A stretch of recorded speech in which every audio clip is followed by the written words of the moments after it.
Good afternoon, Calvary family. Today we're at Alex and Jenny Wong's place here in San Francisco.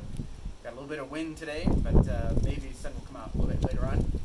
Give you just a quick update on Caitlin and Cameron and Edith, and just continue to pray. We're waiting on some tests over the next couple of days, and we'll keep you posted as we know information that Caitlin and Cameron want to release anyways along the way.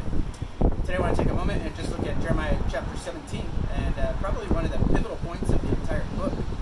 Verses 5 through 10 of Jeremiah 17. I really encourage you to open your Bible and read it and check it out.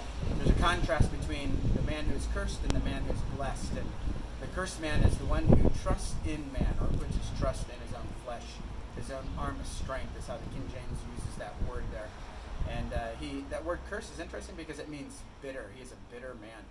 And he goes on and he talks about this very idea that the one who trusts in his heart. But even, and I think the key point here in this passage is not so much the cursed or blessed, but the fact that the heart is turned from God. And this man, he goes on and describes him as he is like a bush in the desert, in a salty land. He is not prosperous.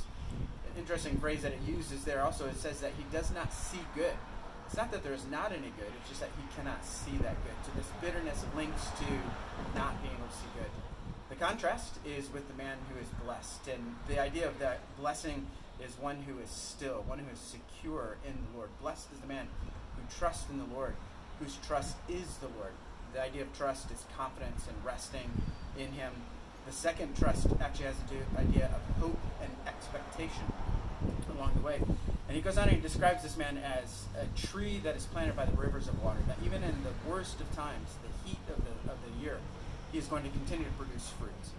Now, we've said the key component here is the heart. And here we find a famous verse, a familiar verse. The heart is deceitful and desperately wicked. Who can know it? It sounds like a difficult situation. We can't know our own heart. We can't know the hearts of those around us. But he gives an answer here, and he says, but the Lord searches the heart, and he tries the heart. And so the question that we could ask ourselves is, where is our heart? What is the Lord saying in our own heart? What does he identify in our own heart? Are we trusting and resting in Him? Are we trusting and resting in our own selves?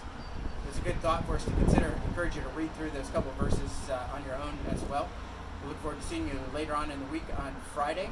And we, again, thank you for participating and watching, and we're also keeping you in prayer. Take care.